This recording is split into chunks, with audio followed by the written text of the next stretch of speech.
Welcome, everyone, to MLB's Carded. On this episode, we talk about the hobby with one of the brightest young stars in MLB, Bobby Witt Jr. Yeah, he's on the show. We also delve into one of the most historic sets that still produce today, Allen and Ginter. But first up, let's talk about the National. The 43rd National Sports Collectors Convention is scheduled for July 2023 in Chicago. So what can collectors expect? We went to the 2022 National in Atlantic City to find out what goes on and what is essentially the World Series of sports card and memorabilia collecting. We are in Atlantic City, New Jersey, and it's our third time we've been in Atlantic City. It's our 42nd show. It's the 42nd National. And the beauty of the National is it rotates around different cities throughout the country.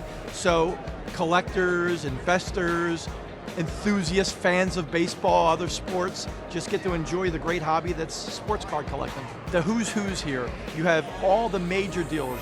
You have the major manufacturers. You have the distributors. You have the new entrants, the case break folks.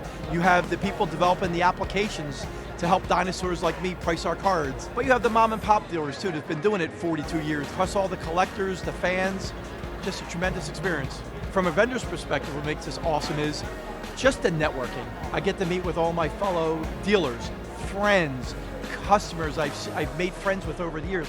From a collector standpoint, if you're looking for something, if you can't find it here, you're probably not going to be able to find it. You get to hold the card, you get to handle the card, take a look at it. If the card speaks to you, you buy it, you trade for it. I'm almost 60 years old.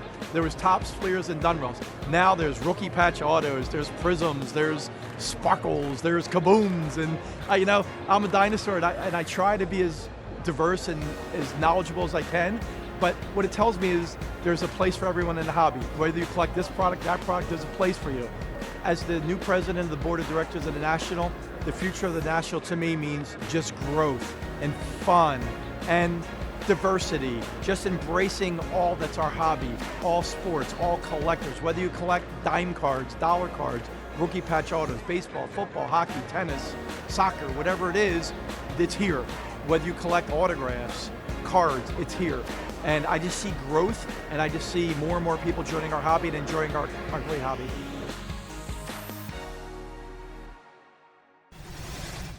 Of course, no National is exactly the same since the hobby is always evolving. And part of that evolution is the growing popularity of card breaks. The National even has a whole area dedicated just to breaks. Our cardboard correspondent Michael Clare went to the show to get a lesson in card breaking for the uninitiated. All right, we are here at the National. We're about to do a card break here with Layton Sports Cards. So tell me, what exactly is a card break? Card break is a more affordable way to get into some cards. Or say you have a personal collection of a certain team. There's different formats that we use here at Layton Sports Cards. We do random teams. We also have pick your team formats where, like, say if I wanted to buy my favorite team, which is the Steelers, I could go into the break and buy them at a fraction of the price instead of rather buying maybe a $1,000 box and not getting any Steeler cards. So it's a way for collectors to get in and possibly hit bigger cards with the random teams, as well as your personal collection of what you prefer. We rip the boxes open live, and then we ship out the cards to you. So we're gonna do a break, we're gonna rip some cards, and we're gonna find out what we got. What are we breaking here today? We've got some 2022 Topps Series 1 baseball. All right, any hits we're really looking to try and get, or? Wonders. Wonder rookies, that's the chase. All right. Let's see if we can find some Wonder rookies. So we've got a large new bar rookie there. That's another rookie that you're looking for out of this Name series. Alone, you'd want to get a large new I bar. said he needs to get his own candy. Yes. Eli Morgan rookie, Josh Naylor. Now here's an insert. I mean, that looks fun. It is. A little foil on that one. Alex Kirilloff, Generation Now. Little foil. Nice one there. See, that would go to the Twins. Whoever had the Twins spot Would get to pull would get that card. Yep. Ooh, we got a Whoa! die cut here. A little die cut action. These are awesome. I love Wow, die look at that. And it's a Yastrzemski. We Yastrzemski. got a yes. cuts. Wow. Nice one there. Those are cool. Now that's beautiful. I Yeah. dig that. All right, we're going to rip the last one. I'm Last going to get to one. do this one. All right. I'm feeling lucky. There you go. Okay. There we go. Look at that. All right. Perfect. I'm going to touch them by the edge. Keep the front nice Yep. and pretty. All right. Base. base. Hey, a Bogarts. I love Bogarts. Oh, here we go. There you go. A 6'4" Stars, Xander Bogarts and Enrique Hernandez. Nice. I Insert. love that. Beautiful. Kenzie, thank you so much for explaining how breaks work. You found some great cards. I really appreciate it. And Absolutely. yeah, now I got to go moisturize my fingers. Yes, so, exactly. Yeah. Such a cool way to increase your collection and really focus on exactly what you want. And a big reason you'd want the Kansas City Royals in your next break is our next guest. Bobby Witt Jr. may be fresh off a fantastic rookie season, but he's a veteran when it comes to sports card collecting.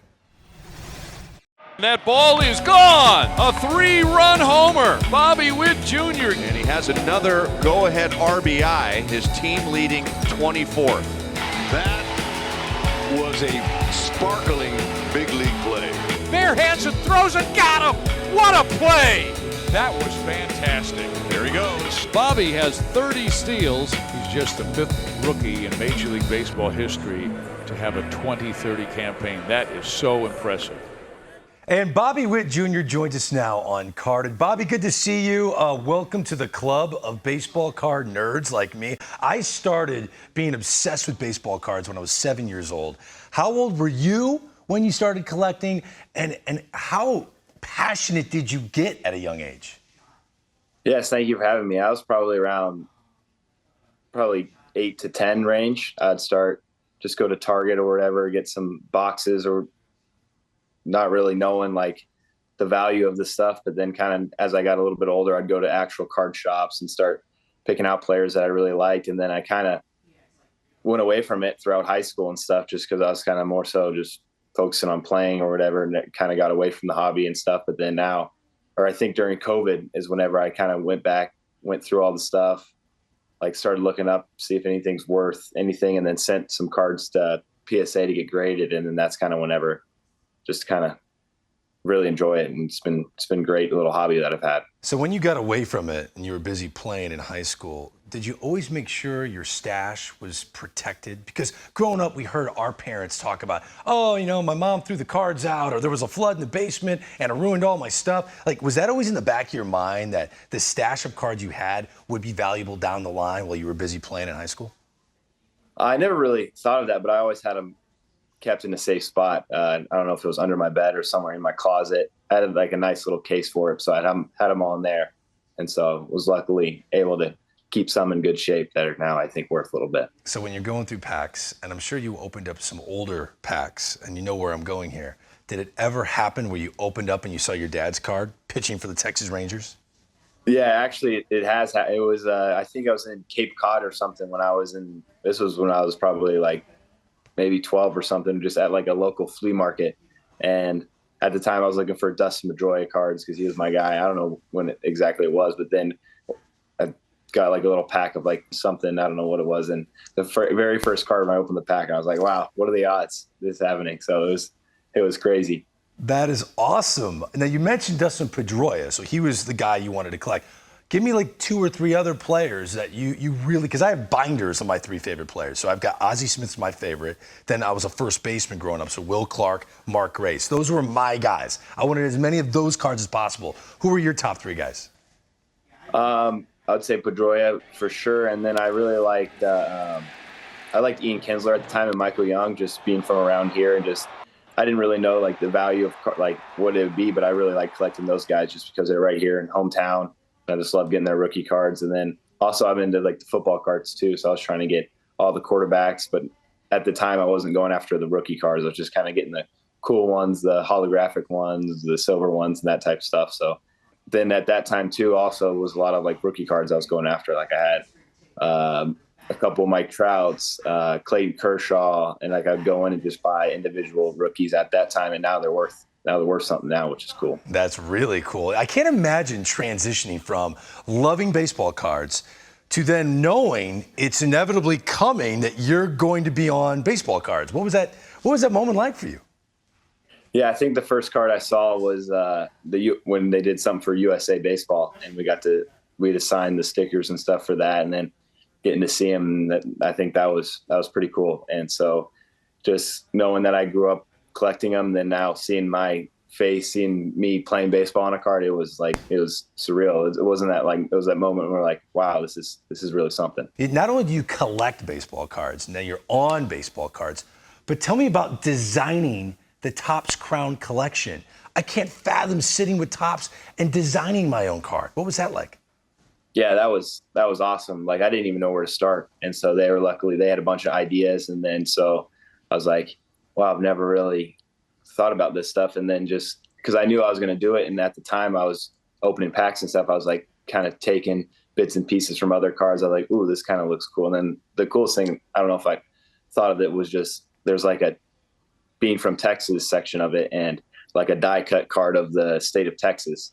And so I thought that was cool. And then just having all the Texas players in there, because there's so many guys from Texas in the big leagues. And then the father-son duo was really cool. I think they came up with that. And then just being able to just design the Crown collection, which we did, and then doing the logo for that, I think it was really cool. And it was a lot of fun doing that. It took a while, but it was really cool. And it was just thanks to Topps for doing that. And it was a lot of fun. You know, one of the themes every year at the MLB draft, bloodlines. I always try to find the kids that are, have a big league dad that used to play in the show, because that stuff matters. Those kids usually, thrive in the sport. So when I heard about in the family cards that's part of this collection, obviously with your dad playing the big leagues, you're connected to that. But are you also seeing that theme in baseball right now with you and Vladdy Guerrero Jr. and Fernando Tatis Jr.? All these guys, Jack Leiter just got drafted, are making it to the big leagues. This is a growing theme in the sport, is it not? Yeah, it's awesome. I think it's just kind of what I've done. I want to take after his footsteps and do what he did. And I think a lot of those guys are able to do it just because of what they have with their dads. And it's so, I wish everyone could have the opportunity, but just the way that we talk about the game together. I call him after every game. He gets on to me whenever I'm doing stuff that he knows that I'm not capable of doing, just being better. And so it's been great for me just to have him by my side. I can pretty much bet the same thing for all the other guys out there. So I think that's probably maybe a reason. And then and sometimes you want to be better than your dad, because growing up, he's always been better than me. He's always been right. So I want to kind of try to surpass him a little bit. Hey, before I let you go, I'm having so much fun with this conversation. I could talk to you an hour about baseball cards. If you had to rank all your baseball cards, give me the number one card in your collection. Number one, I think I got a Brady auto. It's called like the Ring of Honor auto from 2002 collection. Got that graded or authenticated. And so it's a Tom Brady on card auto. I'd say that's number one. I got some Patrick Mahomes rookie cards that are up there, and a Mike Trout rookie graded 10. So that's definitely up there too. Yeah, it is. That's a pretty good one. All right, give me your favorite Bobby Witt Jr. card and why. I would say it's just a lot of the rookie cards. And the craziest thing, talking about how I pulled my dad's card, maybe about 2-3 weeks ago, I got a box of the Topps Chrome, and one of the autographs in it, it was me. And so that was something I was like, wow, this is awesome. I remember signing it about 3 months ago. And so now I just pulled it out of a pack from a local card shop in Kansas City. So it was really cool to do that. I'd say that's got to be my favorite one, just because of the story it has behind it. I'm just picturing Bobby Witt Jr. pulling out a Bobby Witt Jr. card and going, yes, it's signed by me. All right, give me your least favorite Bobby Witt Jr. card and why. I think it's a Topps Heritage out there, and I'm in the Northwest Arkansas RAA affiliate, and it just kind of, I'm wearing the Northwest Arkansas hat, and it just kind of looks like it was I think it was a picture from whenever I just got drafted, and just clean shaved face. It looked like I had no hair. It was just kind of like one of those pictures, like, man, they had to use that one. But yeah, but it's pretty funny whenever guys ask me to sign it. I'm like, oh, there's that card again. That's so good. I have plenty of your cards. I have even more of your father's cards. Give me your favorite Bobby Witt Sr. baseball card. I would say his rookie card, obviously, is pretty cool. And I think it was 86 or 87. They did the throwback card in this year's packs in the top series too. And then I have a rookie card that kind of matches up to it a little bit. So I think that's pretty cool how he has that. And then there's also another card that USA did, and it's a picture of me and him. It's both of us, and it's autographed by both of us. And so just being on a card with him. And then I think the one in the Crown Collection set, I think is pretty cool too. I don't know if anyone's seen it yet or not. I haven't. I can't wait to see it. Sounds awesome. All right, give me your least favorite baseball card of your dad's. There's one that he's pitching with Oakland. I think he has a blonde mullet. And so I always kind of like, dang, you dyed your hair and I can't say anything now. I got a mullet, but just him in that, it just doesn't even look like him. I don't know. I don't know what card it is, but I can just see it in my head. You know, Bobby, I love watching you play. I love talking baseball cards with you even more. Yeah, when are they going to do the Greg Amsinger MLB cards? They actually have done that, Bobby. Believe it or not. I need one. If you want, I can make sure you get a signed one. Oh, yeah. I think I should do that. I'll get you a signed Greg Amsinger baseball card to say thank you for doing this. One of my signed ones. Oh, yes. Trade for trade. Mine's worth a whopping $7.99. I'm going to guess yours is worth more. I'm going to try to make it worth even more. Just got to keep it rolling. If Bobby Witt Jr. is the object of your personal collection, then you already have so many great options available. For me, I'll be looking out for an Allen and Ginter Witt card. If you like something a little different when it comes to cards, then this might just be the set for you. Allen and Ginter was a tobacco brand that started in California in the 1880s. And in 1888, they started making trading cards focused on world champions in sports, professional actors, actresses, world leaders, also had cards of different birds and flags and kind of all different things that people might want to collect. These cards had an educational component to them, and they also represented cards that were being produced using chromolithography.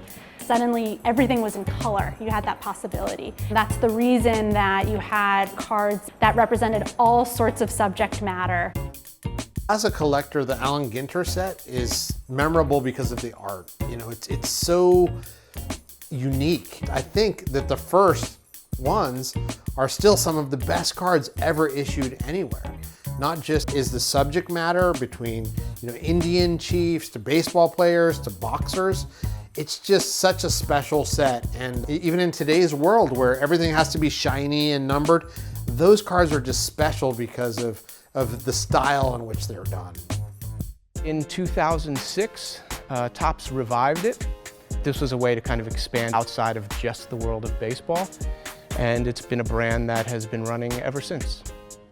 I think it started weird, right, in the 1880s, a mix of sports and pop culture and then birds and different types of cats. And every year it's kind of a fun brainstorm to get the team together and think about all the different new inserts that we can grab for the next year's iteration.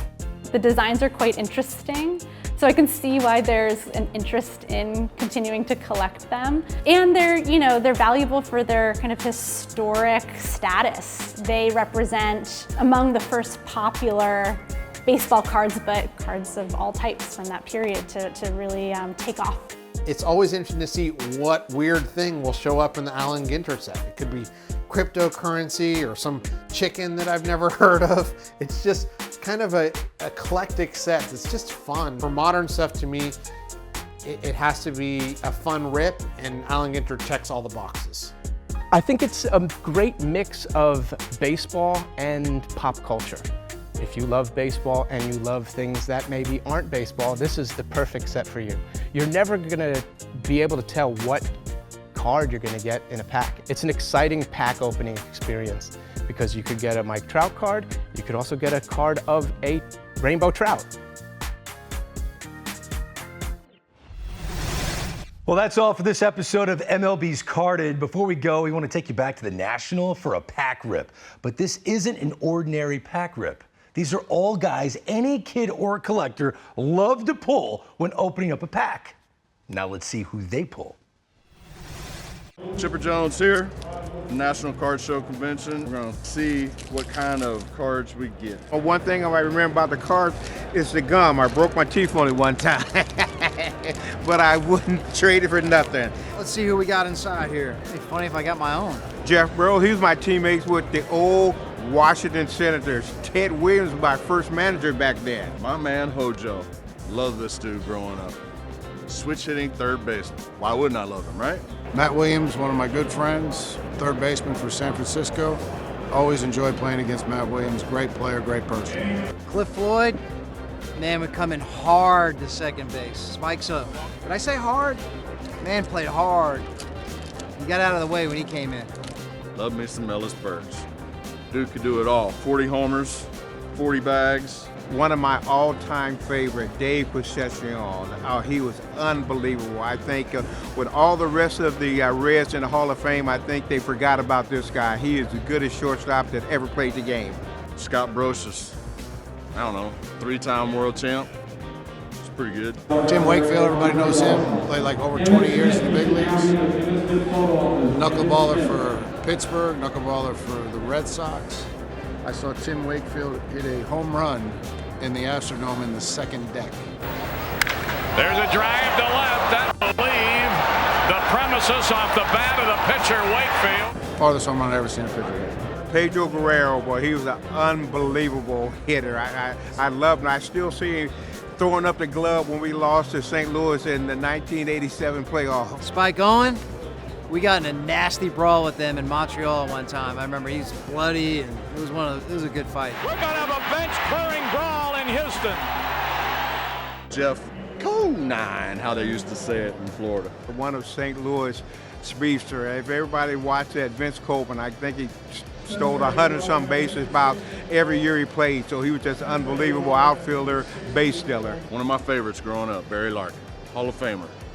He was one of the guys when I was coming up as a shortstop. I wanted to be either Cal Ripken, Ozzie Smith, or Barry Larkin. Phil Plantier was a teammate, craziest backswing ever. He hit himself in the butt on every single of his backswings. It was crazy. Juan Gonzalez, played for Texas, could hit as well as anybody. Jose Mesa, faced him in the World Series in 1995. Really good closer. Chris Bosio, just old school dude right here. Willie Randolph, one of my favorite. Great second baseman, great manager. Todd Zeal, ex-catcher, third baseman. Had to make the shift. Oh my God. Steve Trout. Now, enough said about that. When you see about the Trout, he was quite a character, Joe. That's typical him. No hat, hair all over the place. That's him. Still got the same pop. This was in here since I played.